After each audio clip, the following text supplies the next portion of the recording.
Hello YouTube, this is Morgan, Airspeed Prime here with my next Avatar video, and this is going to also be my first video of 2017, and the topic, as you can see from the title, is going to be my personal top 5 Avatar / Korra story moments from 2016. So before anything really gets going Avatar wise this year, let's reflect on what were the key big events that happened last year. And then obviously we can, as we go through the years, compare obviously how good each year was based on the big moments that happened within the stories. So, before we get into the list, my top 5 list, let's actually just briefly go over where did we get story content from this year. Last year, 2016, all of the story content came from the comics, from Dark Horse Comics. We got 2 main books in different series, because we ended one series, started a new series, and we also got our first Korra comic as the free comic book day book for 2016. So those books were Smoke and Shadow Part 3, finishing off that series. We also got the start of the following series after that, North and South Part 1, and then the free Korra comic was Legend of Korra, Friends for Life, the story of how Korra and Naga came to meet. So that was our kind of story kind of stuff from this year. So, you know, it was good. All 3 of those books were really, really solid, of course. But we didn't get a ton this year. I was thinking maybe doing a top 10, but I think if I tried to do a top 10, I'd kind of really be like squeezing stuff to fit it into a top 10 list, and so the 10 maybe wouldn't feel actually special, whereas I think the 5 that I have here actually feel like kind of notable moments from the story, and it's, I think, worth doing a list about. So let's just get straight into it from here. I do have an honorable mention, and that is, the honorable mention is basically just the nostalgia of returning to the South Pole. The nostalgia of returning to the Southern Water Tribe for the first time in so long, basically since the year 2005. It was, over 10 years basically since we were kind of back in the South. Obviously, like Korra, we saw where the South obviously went to, but in terms of ATLA time period, it was 10 years like since we were back there, real life, and not quite as much for the characters themselves, but still, as the audience, you had that reaction of finally seeing Katara and Sokka return home, and you saw their reactions to how important it was for them that they were happy to be back, and also everyone in the South was happy to have them back. They were hailed as heroes. You saw them meeting Gran, Paku, Auntie Ashina, their father again. It was really, really impactful, and then we kind of progressed into the rest of the story. So I just really wanted to note that as, like, for me, one of the main things from from North and South Part 1, just that amazing feeling of nostalgia and just fun and excitement, as you were just so happy to see those characters return to this location. And that's very telling about how strong the attachment is between fans and like where the show started all those years ago, that finally seeing them return is such a big moment.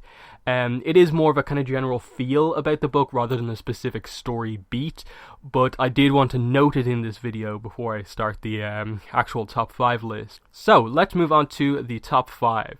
So my number 5 pick is going to be Kiyi being revealed to be a firebender. So this came as a complete surprise, I think, to most people. I think there were some people who maybe when we were first introduced to Kiyi kind of asked the question, but I don't think there were really many people out there who were just like, had the theory Kiyi is a firebender because of these exact reasons, and then their theory was proven to be correct when it actually happened. I think for most people this was a shock and a really, really cool moment. And like obviously the context of like how it happens, I think you'll see some of the visuals up here on screen, but just that Kiyi is the one to kind of save all the kids and kind of break them out from obviously Ukano, and in a way kind of give Ukano the out in that he didn't, betray all this stuff that it was forced upon him, and that it was Kiyi who broke them out, and it sparks the kind of turn for Ukano as a character. So it's a notable moment for Kiyi as a character, obviously being revealed to have this technique, but also like it kind of marks a big change for Ukano as like he apologizes to all the kids just prior to this moment, especially his son Tom Tom, and then kind of Key, in a way, kind of saves him a little bit in that it wasn't him who fully betrayed Azula, that it was kind of Key who helped to break them out. The only reason it's low-ish on my list is just because outside of the moment itself, there's no real reaction to it. Like, we don't see Zuko react to it, we don't see Ursa, Noran react to it, or Azula. Really, not many people. It's just the kids there and Ukano who, even as far as we're aware, know about this. The only thing that keeps this low on my list is the fact that they didn't really make it that big of a deal about it after the fact. But for me, I still place it on my list because I feel it is going to be a pretty notable thing, in that for sure this is going to be something that brings Key and Zuko even closer together, in that I assume Zuko will potentially start to train Key, perhaps. And it will also be this other thing where all of a sudden Zuko's other sister, Key, is also a firebender, and it'll further this idea potentially, if Azula keeps watch over this and she discovers the Key is a firebender, that, oh, like, my replacement within the family is also a firebender, and that could make for some very interesting dynamics, just the fact that Key has now been given this ability, and I assume will train with it, and it's going to be interesting to see just how, like, Ursa reacts to it, Noran reacts to it, and I suppose even just Zuko, how he just deals with the fact that this has actually been revealed to be the case, and why have they revealed this? I think that's another question you can ask, is just like, if they're not planning to do anything of note with this, then why make such a big deal with the reveal? But I think ultimately it is a really, really cool moment that I think adds so much more interest to this character. She was already really interesting, I think will probably play somewhat of an interesting role depending on where they go with Azula's story, and the firebending could be an interesting aspect to that, and that maybe if we have some sort of a turnaround for Azula, maybe Azula might be interested in training, her sister, but obviously that's probably a long way away at this point. So yeah, that's my number 5 pick, Ki being revealed to be a firebender towards the end of North and South, Smoke and Shadow Part 3. But yeah, let's move on to number 4. Number 4, we switch over to North and South Part 1, and my number 4 pick is Katara and Sokka walk in on their father Hakoda, kissing Melina. So this is the very end of North and South Part 1, the big setup moment going into Part 2. And it's a big moment for multiple reasons. One, it's kind of like the confirmation over the course of that book that yes, there is a relationship there between Hakoda and Melina that was sort of hinted at a little bit as you went on. And you can sort of see that, okay, this sort of is either going to like confirm that Melina has some sort of an influence over Hakoda because of their relationship, and that's why he's so agreeable to all of the changes being made to the South by the North. And it's also, a lot of the reason I placed this on the list is because just the potential of where they could go with this. How Katara reacts once we get to Part 2, how Sokka reacts once we get to Part 2, because especially with Katara, we've seen her react to, we've seen her already thinking about her mother in North and South. We open up with her having a dream about her mother just prior to her arriving in the South, and I think it's very telling that they bookmark North and South Part 1 with Katara thinking about her mother, and then at the end seeing her father move on potentially from the mother. Now obviously it's not the case where like Hakoda has forgotten Kaya. I don't think that will ever be the case, but for Katara to see that and not just have an explanation from her father prior to knowing about this relationship, it's going to be a shocking thing for them, and it was a very interesting way to kind of end the book, especially with the whole idea of like Melina hitting her head and like potentially like having some sort of an amnesia. I don't really think they'll go down that road, but given that it's going to be a North versus South issue, and all of a sudden this relationship is potentially, because of this, going to become public, this is maybe going to create a further rift between the North and the South. It's going to make, potentially, I think, Katara further feel that the Northerners are really kind of over-influencing the South, and I think it will further... I think the most obvious way to take it would be that like they potentially have this be a moment that makes Katara dislike Melina even more, or something like that. Either way, it's going to lead to some big moments of, I suppose, Hakoda needing to talk to his children about Kaya a little bit, and like moving on, and how they all feel about that, and that it's obviously a pretty emotional time for Katara and Sokka returning back home, and then to have all this change happen, plus their father moving on. It's a big thing happening with them. So I think it's a big moment. It's obviously a cliffhanger. We don't really know where the plot's going to go, but I obviously trust the writing enough that they're going to deliver on this really well. So that's why it makes my list. But from there, we move on to number 3 on my list, which is going to be moving over to the Legend of Korra comic from this year, Friends for Life. And I've basically, on my list, put this down as literally just the whole story of Friends for Life, because it's so short. I think it works as just like a moment.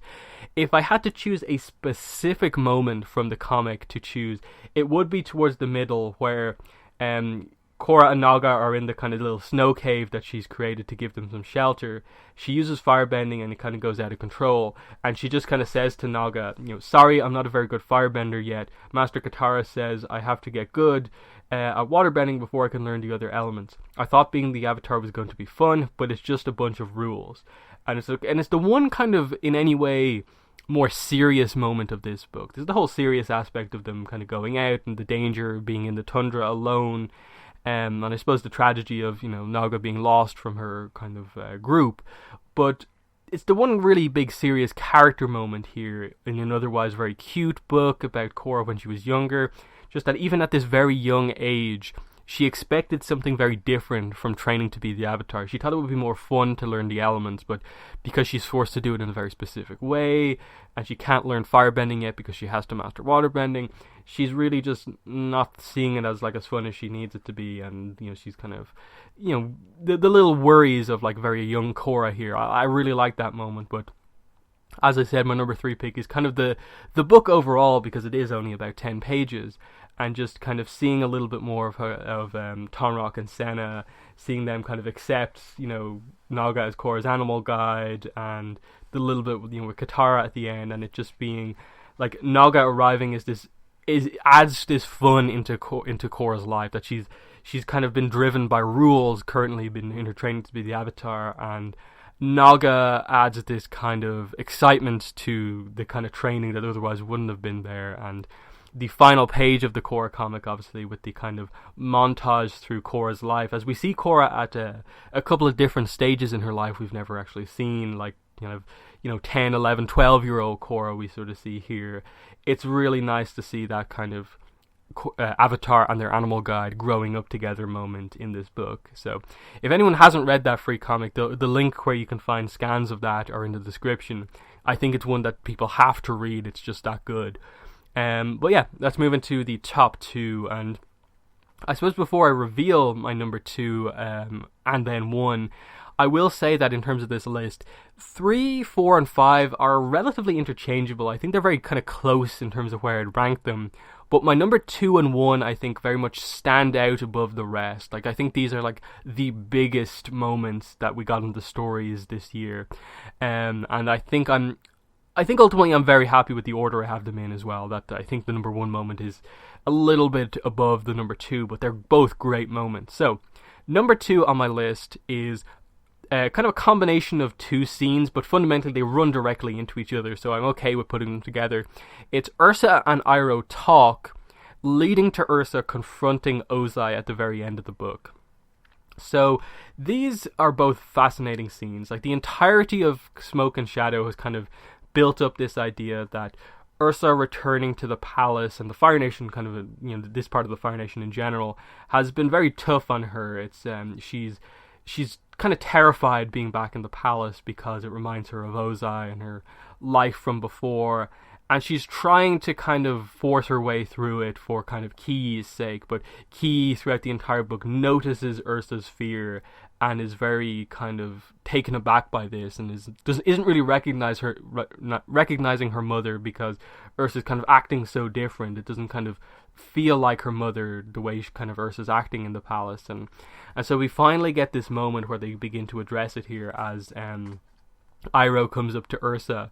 And I'll actually read out some of the quotes here, because I think it's these top two moments it's very important to get the details across. So she begins to talk about Ki, and Ki carried the doll that I gave her everywhere she went, until the night my face changed back. Now she won't touch it, now she won't touch me. what if this is how it will always be from now on? What if I never get the chance to? And then Iroh interrupts and says, we have no reason to lose hope, Ursa.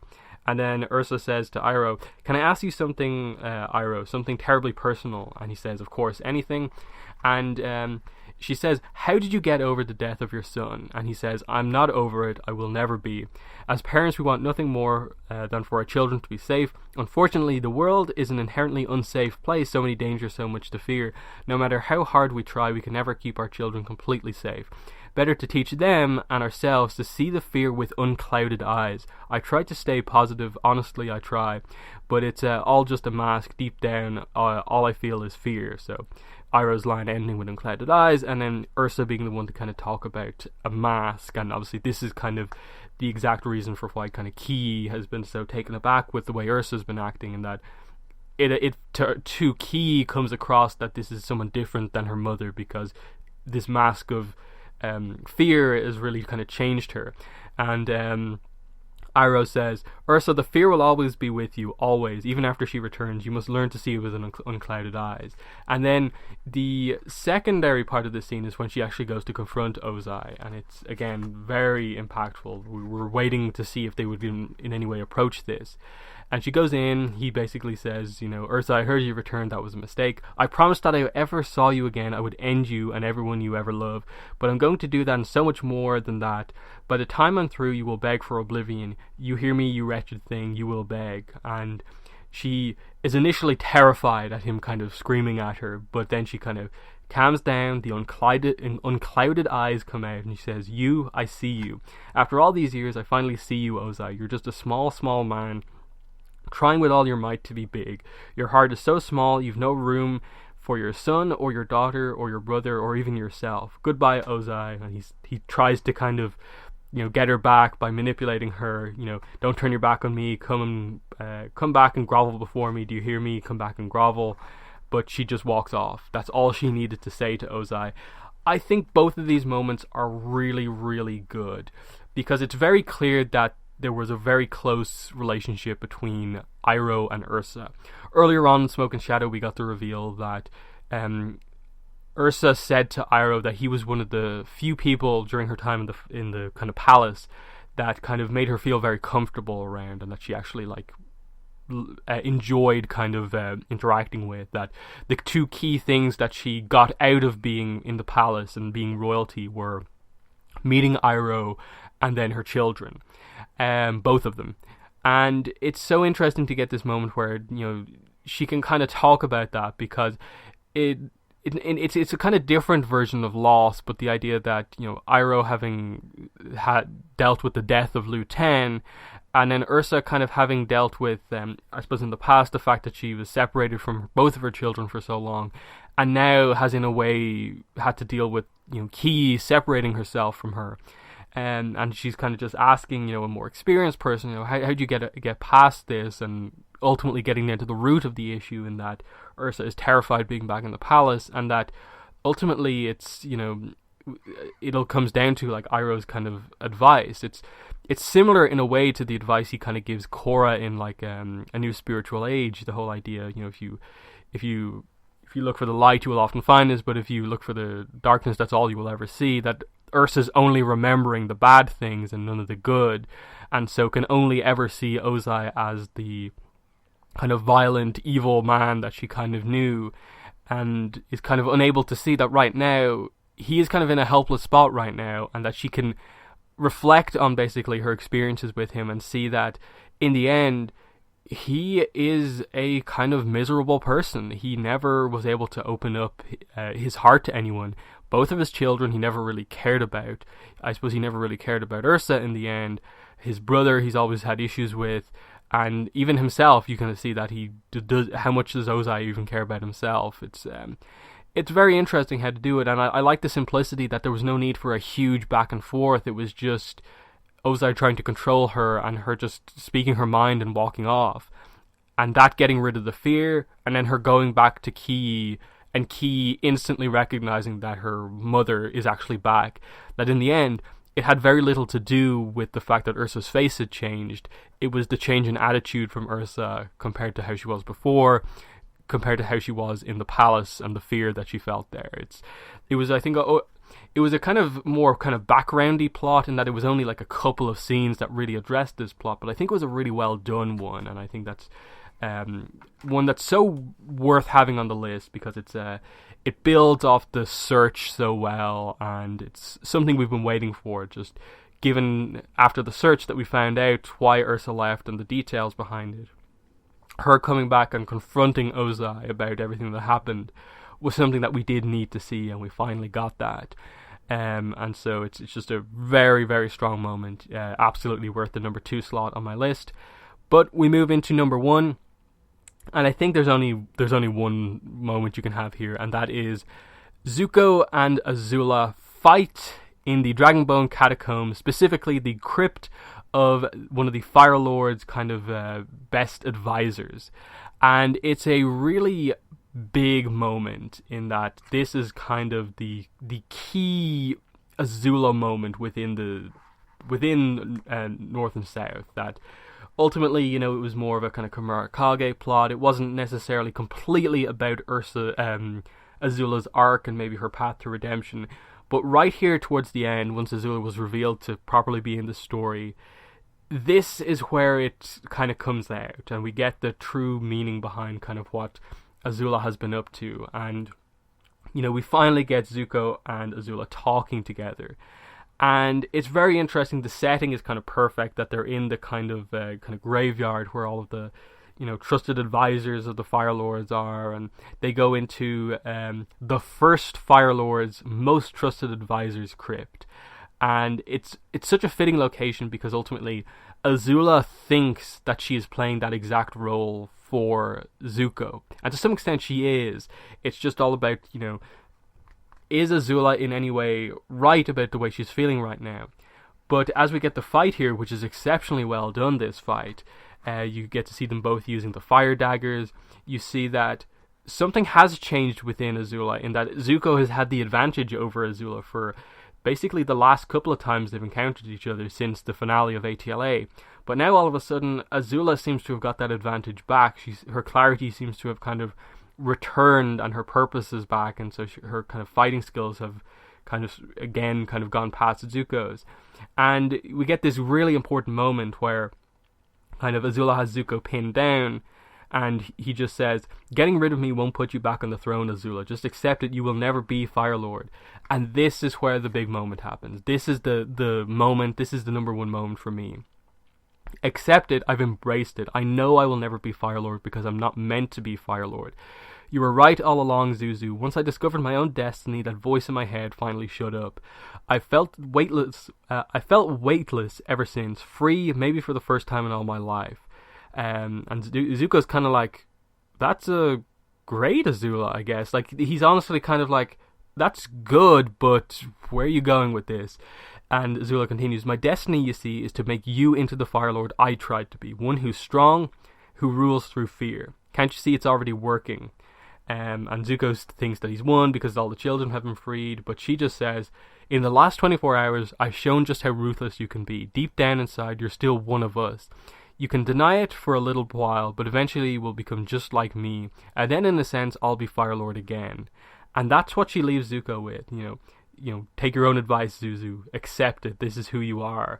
As she kind of watches him kind of apologize to his nation for everything that happened and kind of wants to do better, as kind of she watches over and is kind of like interpreting her reaction upon like seeing Zuko's reaction to what she's just said is very interesting, in that she's sort of happy that he's made this kind of big moment and that the people seem to trust him as a Fire Lord. But what she's doing in the background, she thinks is shaping him into someone who's meant to be better. But I think the big thing to read into this is obviously the fact that Azula still has a long way to go. She may have found some of her destiny in the sense that she is not meant to be Fire Lord herself. And maybe her destiny is that she is ultimately meant to be some sort of an advisor to Zuko. But I still feel that they are taking it in the direction where she's approaching it in the wrong way. That she still says, I'm going to make you into someone who rules through fear. The Fire Lord that I wanted to be. That she still has that kind of ideal version of a leader of the Fire Nation in her head of someone who rules through fear and is strong in a very kind of brutal way, like all the other Fire Lords. Whereas I think we as the audience and like most other people know that that's not what the Fire Nation needs right now. They need a strong leader, of course, and one who's not just going to potentially just maybe like roll over, give in to demands of other nations. Perhaps like Zuko was in The Promise a little bit. But I think even Zuko has kind of changed on that front. He has kind of strengthened up as a leader, and I suppose towards the end of North and South, we'll see exactly where he is on that side of things.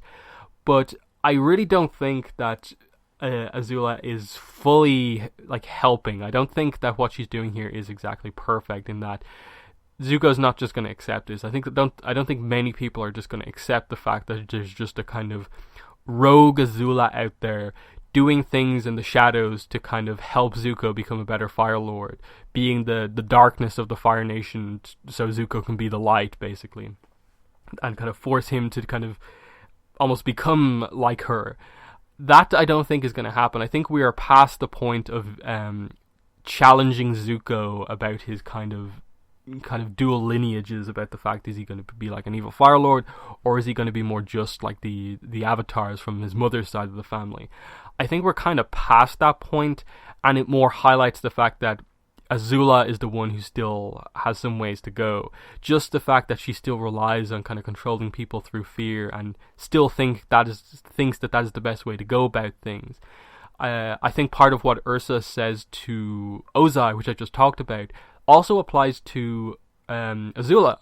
That you do have to sort of question with her, like, how does she care about people? Does she actually care about people? She clearly cares about how people feel about her, and that she cares about how her mother feels. And I think deep down she is hurt by what happened with May and Ty Lee. But I think fundamentally she still doesn't understand what it is to kind of have friends and be a friend to someone, and like actually like experience kind of the family love and stuff like that, because Ozai primarily was the one who raised her, and as we see, he also doesn't get those things either. So I think it's a big moment because it marks a notable shift for Azula, that she has moved away from wanting to kind of take out Zuko and become the Fire Lord, that she's accepted that he is the one who's meant to be Fire Lord. It's all about the interpretation of what is the Fire Lord meant to actually be. Is Azula correct? Is Zuko correct? Or is it somewhere in the middle? Ultimately, I feel they may take Azula in a direction where she is some sort of an advisor to Zuko, but I think they will get to that point after they have dealt with some of Azula's character stuff.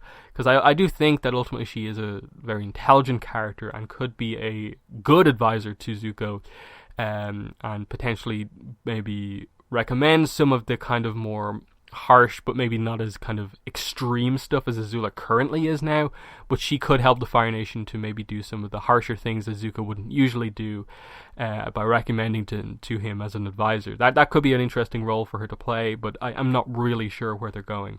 But either way, I loved the setup, the symbolism of the fact of where it took place, as they were going into like the Fire Lord's crypts, and then the advisors' crypts for the Fire Lords, and that's where Azula sees herself at this point in time, as an advisor to the Fire Lord, but she's going about it in a very odd way. And Zuko, I think, is pretty set in stone now that he's not going to become like that. I think we're kind of past that with Zuko, but anyway, that's my number one pick. Zuko and Azula, their fight and talk in the first Fire Lord's advisor's crypt. So yeah, that's my list of top 5 Avatar story moments from this year. In the comments, definitely let me know what your favorite moments were from the three pieces of story content that we got this last year. 2016 for Avatar, and what you think some of those moments will lead to in the future this year and so on. I'll just end by saying link to my Twitter and Tumblr are in the description below if you want to follow me on social media. Also in the description are links to my Patreon campaign and my PayPal donation link if you want to help support my channel so I can make more videos, better videos. But that has been today's video. Thanks for watching, and bye.